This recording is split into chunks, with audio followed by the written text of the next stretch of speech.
More and more people travelled on the Fat Controller's railway. More and more ships came to the harbours. Everyone had to work very hard indeed. The trucks complained bitterly, as then trucks always do, and no one takes much notice. The coaches complained too. No sooner had they arrived with one train than they had to go out again with fresh passengers as another.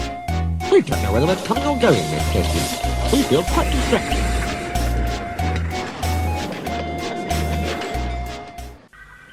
No one can say, grumbled Henry, that we're afraid of hard work, but we draw the line at goods trains, finished Gordon. Dirty trucks, dirty sidings, ugh, put in James. What are you boiler-aching about? Asked Duck. I remember on the Great Western, that tin pot railway. Tin pot indeed. Let me tell you. Silence, ordered a well-known voice. Let me tell you. An engine for goods work will arrive from Scotland tomorrow. The news was received with acclamation.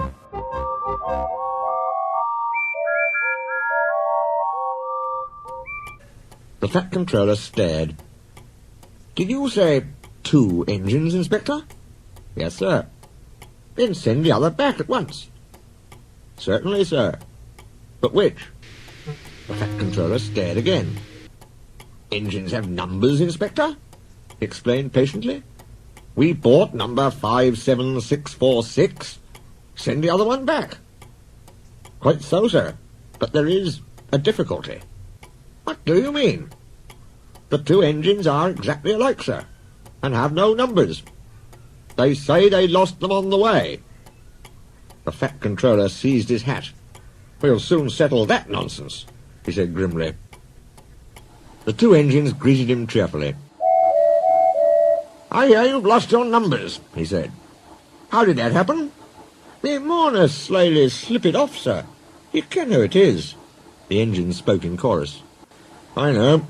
Accidentally, on purpose. The twins looked pained. Sir, you wouldn't be thinking we lost them on purpose.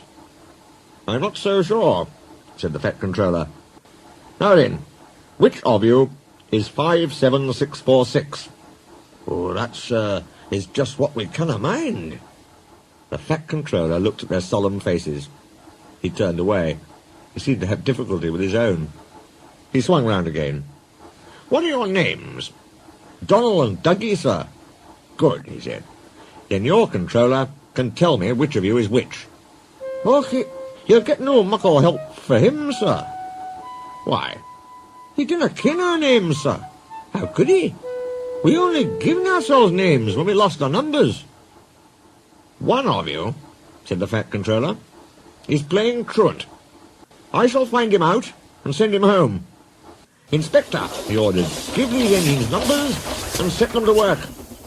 He walked sternly away.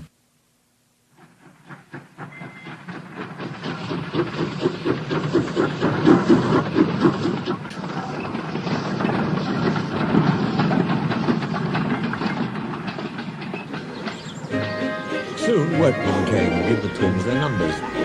Donald was 9 and Doug was 10. When the men went away, they were left alone in the shed. You may have noticed, Dougie, that yon painters forgot something. What did they forget? They painted braw new numbers on our tenders, but they put none on us. Donald winked broadly at his twin. You mean, grinned Douglas, that we can... Just that, chuckled Donald. Who'd you wished? Here's the Inspector.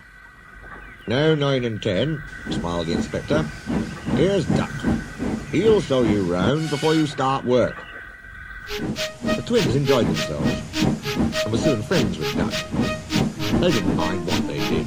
They tackled goods trains and coaches easily. For once the twins had shunted them, trucks knew better than to try any tricks. We like it fine here, said Donald. That's good, smiled Duck. But take my tip. Watch out for Gordon, Henry and James. They're sure to try some nonsense. Get a fuss yourself, chuckled Douglas. We'll soon settle them. Donald and Douglas had deep-toned whistles.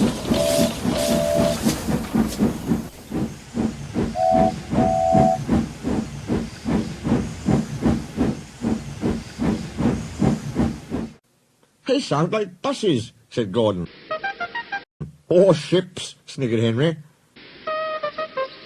Tugboat Annie, laughed Gordon. Ha, ha, ha. Donald and Douglas cruised quietly up, one on each side. You wouldn't be making fun of us, would you now? Asked Donald. Gordon and Henry jumped. They glanced nervously from side to side. No, said Gordon. No, certainly not, said Henry. That's fine, said Douglas. Now just mind the both of you, and keep it that way. That was the way Gordon and Henry kept it. Every day, punctually at 3:30, Gordon streams in with the express. It is called the Wild Nor'Wester, and is full of people from England, Wales and Scotland. There is also a special coach for passengers travelling to places on Thomas's branch line. When the other coaches are taken away empty, engines have to remember to shunt the special coach to the bay platform. It doesn't wait there long. Thomas, Andy and Clarabelle comes hurrying from the junction to fetch it.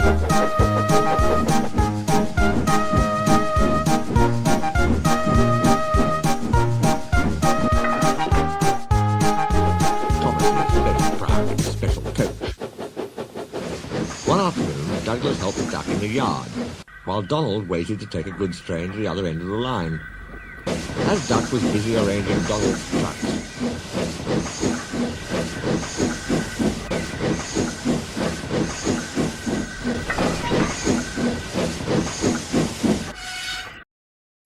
Douglas offered to take away Gordon's coaches. Douglas was enjoying himself when an awful thought struck him. I hope the fat controller doesn't find out I shouldn't be here. I couldn't abide going back.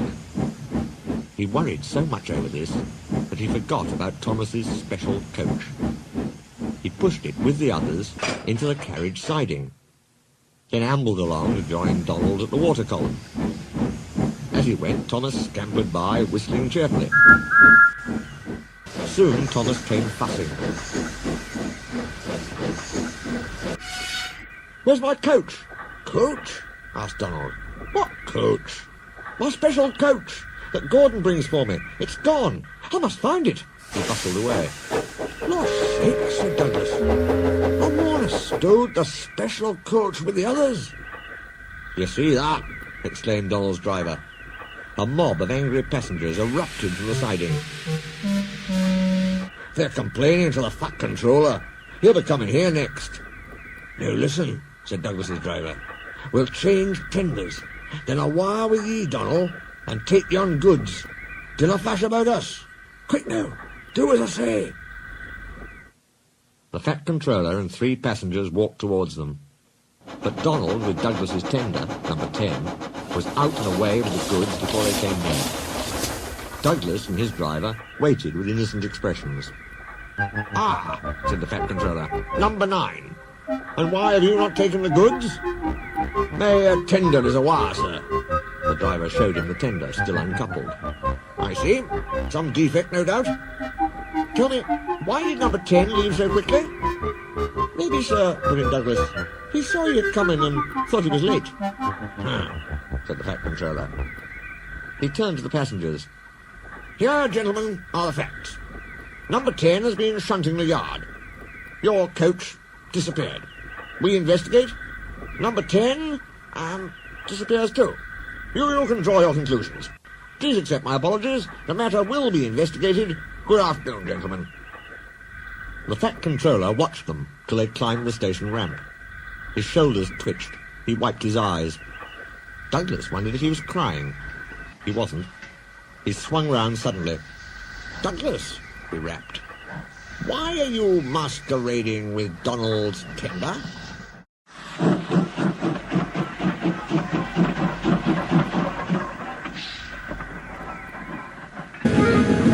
The controller scolded both engines severely.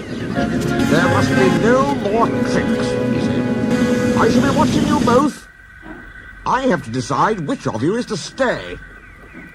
He strode away. The twins looked glum. Neither wanted to stay without the other. They said so. Then what's to do? Wondered Douglas. Och, said Donald, each mun be as good as the other. Then he'll have to keep us both. Their plan was good, but they'd reckoned without a spiteful brake van. The van had taken a dislike to Douglas. Things always went wrong when he had to take it out. Then his trains were late, and he was blamed. Douglas began to worry. "You're a muckle nuisance," said Donald one day. "It's to leave ye behind I'd be wanting." "You can't," said the van. "I'm essential." "Och, aye!" Donald burst out. "You're nothing but a screeching and a noise when all's said and done. Spite Dougie, would ye?" "Take that!" "Ow, ow, ow!" cried the van. "Who'd you weast?" said Donald severely.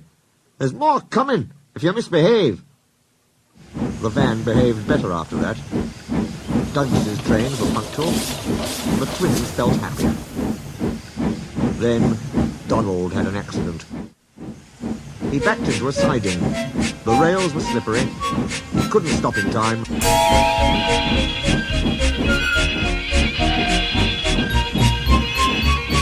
And crashed through the buffers into a signal box.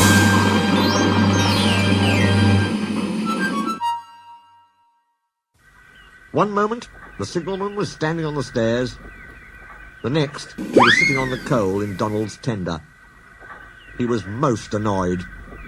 "You clumsy great engine," he stormed. "Now you must stay there. You've jammed my points. It serves you right for spoiling my nice new signal box." The fat controller was cross too.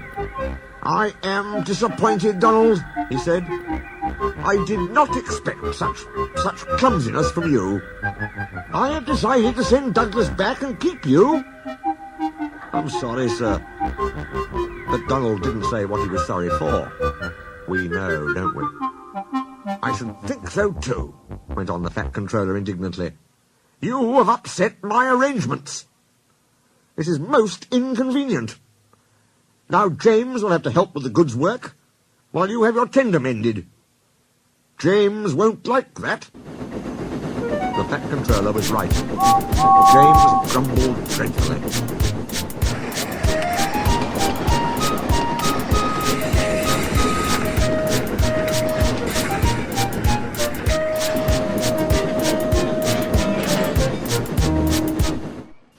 "Anyone would think," said Douglas, "that Donald had his accident on purpose." "I heard tell," he went on, "about an engine and some tar wagons." Gordon and Henry chuckled. "Shut up," said James. "It's not funny." Well, said Douglas innocently. "Surely, James, it wasn't he? He didn't say." James didn't say.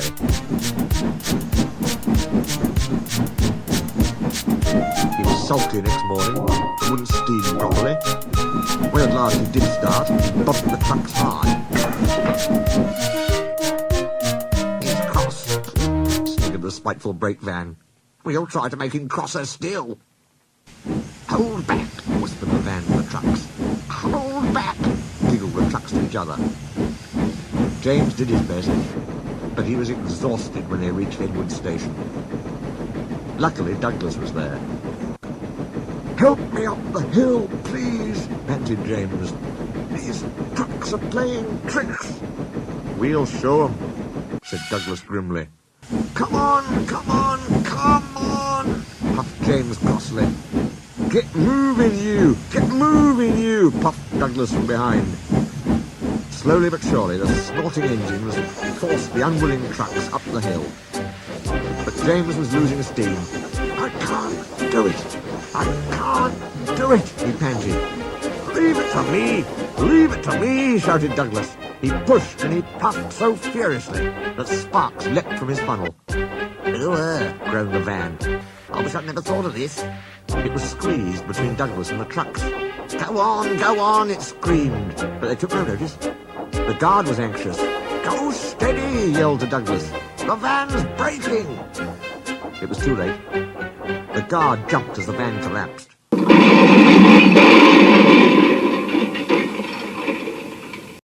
He landed safely on the side of the line. Edward brought workmen to clear the mess.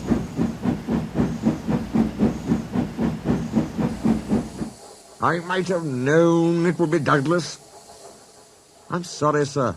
Maybe I was clumsy, but I wouldn't have been beaten by yon tricksy van. I see, said the Fat Controller. Douglas was grand, sir, he said. James had no steam left, but Douglas worked hard enough for 3. I heard him from my yard. 2 would have been enough, said the Fat Controller dryly. I want to be fair, Douglas, he went on. I admire your determination, but I don't know. I really don't know. He turned and walked thoughtfully away.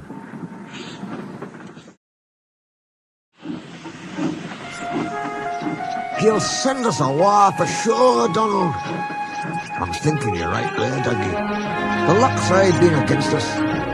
An engine dunna ken what to do for the best. Snow came early that year. It was heavier than usual. It stayed, too, and choked the lines. Most engines hate snow. Donald and Douglas were used to it. They knew what to do. Their drivers spoke to the inspector, and they were soon coupled back to back with a van between their tenders. Then, each with a snowplough on their front, they set to work. They puffed busily backwards and forwards, patrolling the line. Generally, the snow slipped away easily, but sometimes they found deeper drifts. Then they would charge them again and again, snorting, slipping, puffing, panting, till they had forced their way through. Presently they came to a drift which was lying on the road. They charged it, and were backing for another try. There was a feeble whistle. People waved and shouted. Lord sakes, Donald, it's Henry. Dinna fash yourself, Henry. Bide a wee. We'll have you out. The Fat Controller was returning soon. The twins were glum. He'll send us back for sure, they said. It's a shame, sympathised Percy. A lot of nonsense about a signal box, grumbled Gordon. Too many of those, if you ask me. That freight van, too, put in James. Good riddance, that's what I say. They were splendid in the snow, added Henry. It isn't fair. They all agreed that something must be done, but none knew what. One day, Percy talked to Edward about it. What you need, said Edward, is a deputation. He explained what that was. Percy ran back quickly. Edward says we need a depot station, he told the others. Of course, said Gordon. The question is... What is a desperation? Asked Henry. It's when engines tell the Fat Controller something's wrong and ask him to put it right. Did you say, tell the Fat Controller? Asked Duck thoughtfully. There was a long silence.